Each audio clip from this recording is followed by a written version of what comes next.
As a Labour Home Secretary, it is my job to ask, with those values in mind, what should our migration system look like? Well, it would surely start with levels of migration that are first and foremost fair.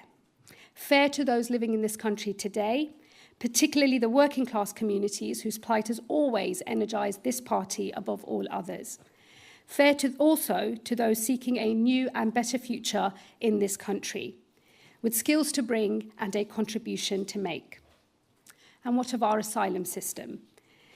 It would surely mean delivering the noble intentions of the drafters of the original 1951 Refugee Convention, providing safety to genuine refugees, shelter from the storm until they are able to return safely home. That, as the Convention clearly states, the right to protection must come alongside a responsibility to live by the laws and values of this land. And finally, that our asylum system is not abused by unscrupulous people smugglers who profit from false promises and trade in human misery. Take all that together, and you find that Labour values applied to our migration sit at neither extreme. They are no invitation to the fairy tale of open borders, as Zach Polanski's revolutionary Green Party demands, and neither are they the nightmare of Nigel Farage, pulling up the drawbridge and shutting out the world, narrowing our proud patriotism into a crude ethno-nationalism. Between those two extremes, there is ample space for a migration system that is fair, but where it needs to be, firm. There can be both compassion and control in a system that rewards contribution and those who play by the rules.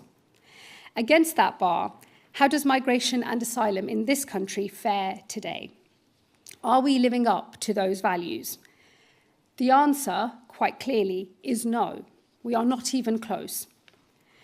On legal migration, Zach Polanski provides the rhetoric, but it was the Tories who provided the living experiment of open borders.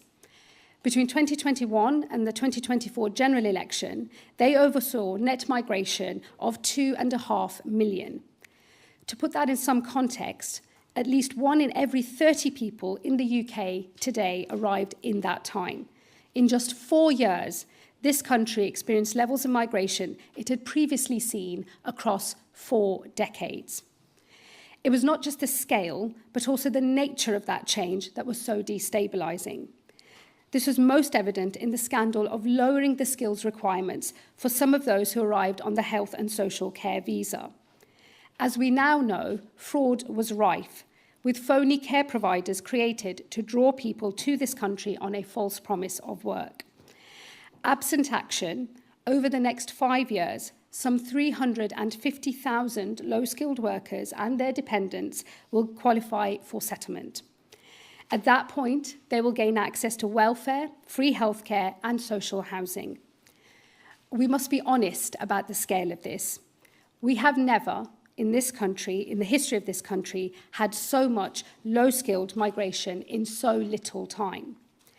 We estimate, based on findings from the Migration Advisory Committee, that the lifetime cost to the taxpayer will be £10 billion.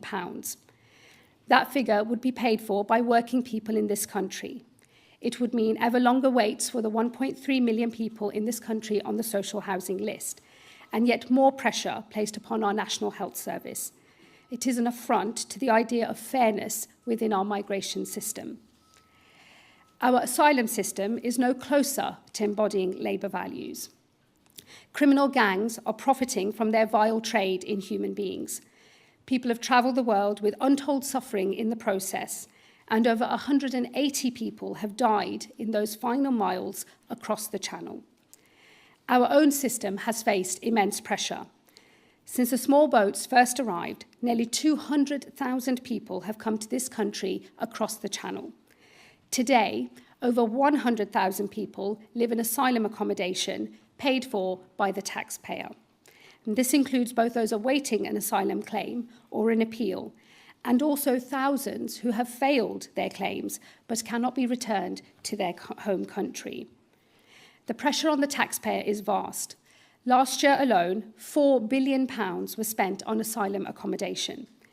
And I can tell you, as someone with 3 asylum hotels in my own constituency, that the pressure on local communities is considerable. It is worth pausing on that thought, on what this system looks like to those outside of rooms like these.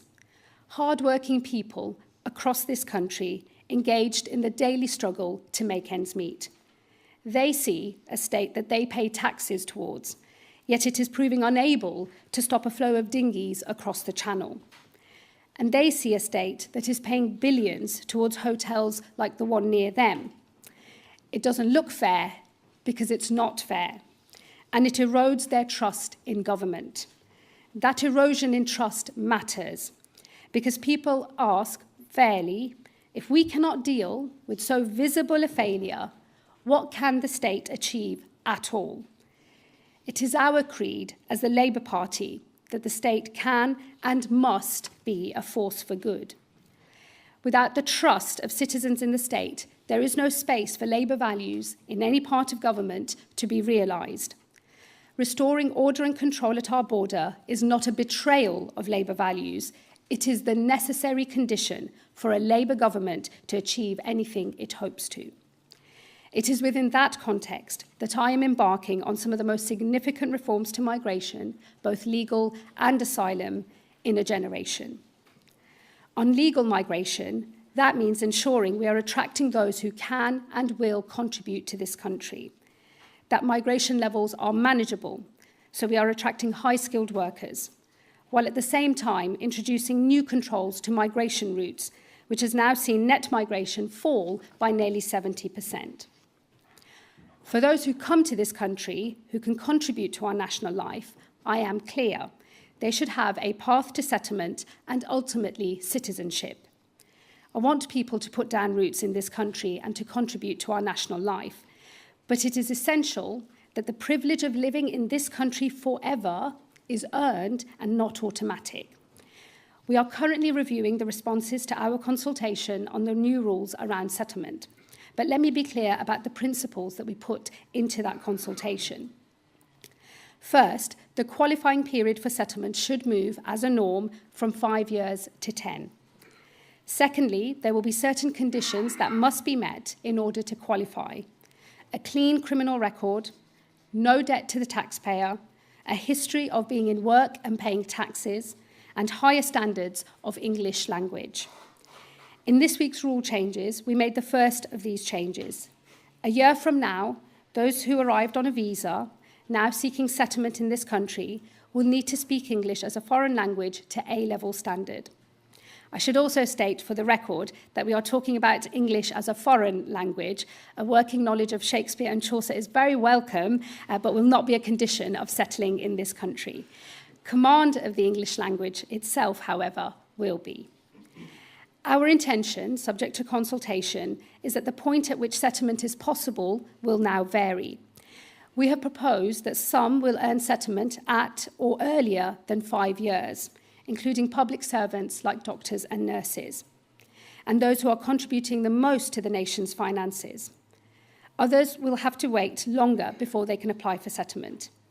It is entirely consistent with Labour values that we address the challenge posed by the impending settlement of the hundreds of thousands of low-skilled workers and their dependents who arrive between 2022 and 2024. That means applying any rule changes to those who are in the UK today but have not yet received settled status.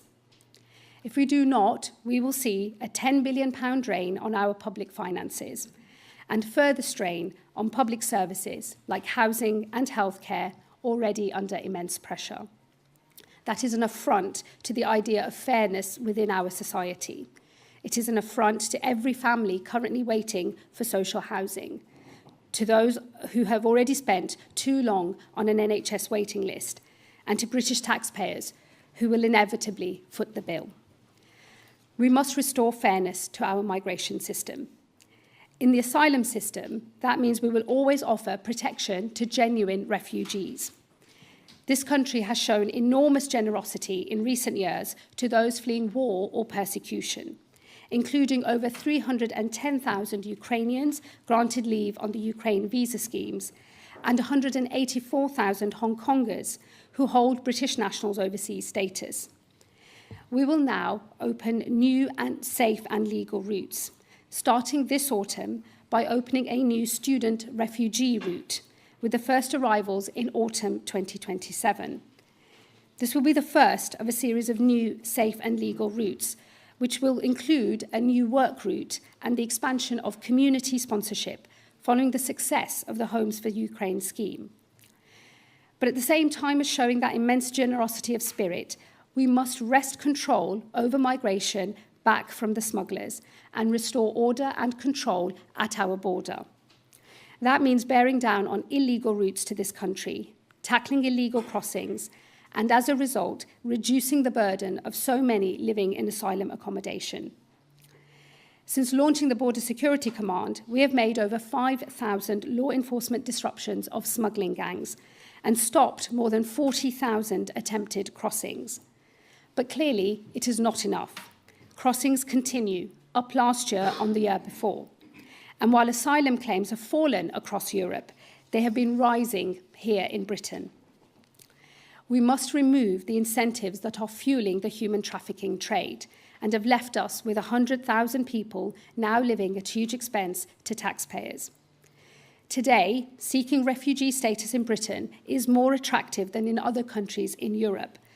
A 5-year initial period of leave leads almost automatically to settled status. This means refugee status is, in effect, permanent from day one.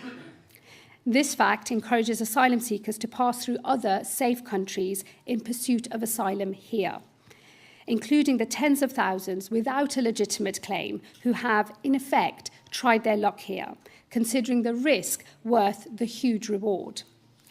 This government will never step back from our responsibility to provide refugee status to those fleeing war and persecution. But we will now restore this to the intention of the 1951 Convention, that refugee status is a temporary sanctuary, a safe haven until a return home is possible. Because refugee status shall, and I quote from the Convention, cease to apply to any person who can no longer, because the circumstances in connection with which he has been recognised as a refugee have ceased to exist, continue to refuse to avail himself of the protection of his nationality. That starts with a change to migration rules, which comes into effect this month. This will see a reduction in initial leave to remain for refugees from 5 years to 2.5 years. At that point, a refugee's need for protection will be reviewed.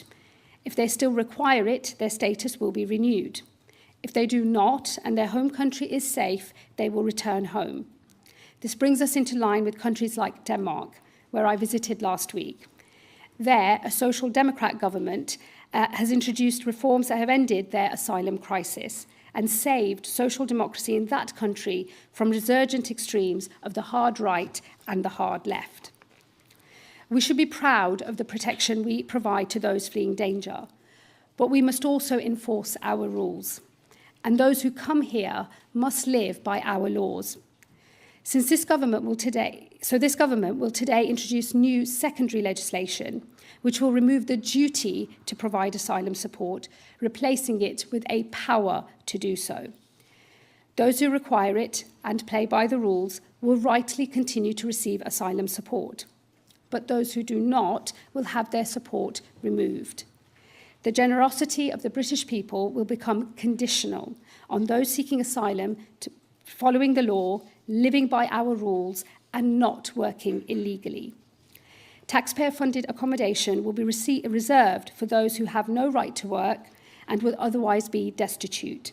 Just as for any British citizen, rights must come with responsibilities, and British taxpayers cannot be expected to fund the lives of those who refuse to meet them. Once we have determined that somebody does have a right to be in this country legally, it is essential that they leave. There is nothing fair about not enforcing our rules, particularly as we know that many will melt into illegal work, undercutting legal workers. Since taking office, we have removed nearly 60,000 people with no right to live here. That's up almost a third under this government. But we must go further. I've already announced that we will tighten our application of domestic law to ensure that legitimate removals cannot be thwarted by the abuse of human rights and modern slavery legislation. I have also announced that we will reform our appeals system with a new body that echoes, once again, the reforms introduced in Denmark, where appeals are heard fairly and swiftly. One of the great successes of the Danish model has been the use of incentives, which sees 95% of removals take place voluntarily. This government will now pilot a similar model for families who are failed asylum seekers, a small number of whom will now be offered an increased incentive payment of £10,000 per person and up to a maximum of £40,000 per family. To put that in important context, today, a family of 3 in asylum hotel accommodation costs up to £158,000 per year. Should these incentives prove effective, they will represent a significant saving to the taxpayer. Where a voluntary removal is refused, we will escalate to an enforced removal for those who can be returned to their safe home country. We are now consulting on precisely how the removal of families with children must take place in a way that is humane and effective. For too long, families who have failed their claims have known that we are not enforcing our rules, which created a perverse incentive to make a channel crossing with children in a small boat. It is now on the parents in these families who can safely return to the home they came from to do the right thing by accepting an incentive payment rather than face an enforced return. Regardless of what my political opponents may like to pretend, enforcing our borders is not a unilateral process. It requires a partnership with countries across the world. Every week, planes lift off from this country to return those with no right to be here, returning citizens to countries across the world who play by international rules and norms just as we do. That partnership allows us to remove failed asylum seekers, visa abusers, and foreign criminals, all of whom are being removed from this country at a rate far higher than the one that we inherited. The Labour Party has always been internationalist, but while we speak softly, we are not fearful of carrying a big stick. Since I became Home Secretary, I've shown my willingness to do so. I threatened visa sanctions on 3 countries who are refusing to take their citizens back, all of whom, I'm happy to say, are now playing by the international rules. Today, I can announce that I'm suspending certain visa routes for a further 4 countries: Afghanistan, Cameroon, Myanmar, and Sudan, where abuse has been unacceptably high. I will also impose visit visas on Nicaragua and St. Lucia, as their visa-free entry has created a backdoor into this country. I introduce all of these measures in an attempt to bring our systems of legal migration and asylum into line with this party's values, upholding our international responsibilities while securing our own borders, fair but firm, compassionate but controlled, rights earned through responsibilities fulfilled, integration expected and encouraged, and contribution to our national life a necessity, not an option. We can and we must restore order and control at our borders. There is nothing inconsistent with Labour values in doing so. But for those who continue to doubt that, I invite them to consider the consequences if we do not. I know the people of this country are by nature open, tolerant, and generous. But I also know that there are conditions to that. When people see small boat arrivals at their current scale, or they experience the pace and scale of migration today, they feel, with justification, that things are out of control. That loss of control breeds fear, and when fearful, people turn inwards. Their vision of this country narrows, and their patriotism turns into something smaller, something darker. An ethno-nationalism emerges. The idea of a Greater Britain gives way to the lure of a littler England, and other voices to the far right, take hold. If the left does not secure our borders, the hard right will be given the chance to try, and they will not be restrained by values like ours. Instead, they will pull up the drawbridge. Those who have been here for decades, legally, with settled status, will suddenly hear a knock on their door one night, bundled into the back of a van, separated from children and grandchildren, and deported from this country that they have made their home. With deportations on the scale that reform now promise, there is no way of achieving them without sending people back to a country that is not safe, and where on return they could be killed. Make no mistake, by restoring order to our borders, we are fighting for the very existence of a humane asylum and migration system in this country. Some say, in response, that we should turn to the path proposed by the Greens, that we should create a world without borders, that nation-states are social constructs, and that patriotism is a dirty word. To some, these might seem like harmless student politics, but the danger and the possible damage is real. A party leader who seeks the highest office in the land should not be on the beaches of France helping migrants onto small boats, encouraging them to make a perilous crossing. And what he did personally, his policies would do many times over, creating further incentives to come to this country illegally and increasing the already vast burden placed on taxpayers in this country. Farage calls for border control without fulfilling our humanitarian and international duties. Polanski calls for the most expensive and expansive migration policies anywhere in the world, without any attempt to control the border. Nightmare on the one hand, fairy tale on the other. That leads me back to where I began, with those words of advice I have received. More labour. Because more labour doesn't mean open borders, and more labour doesn't mean closed borders either.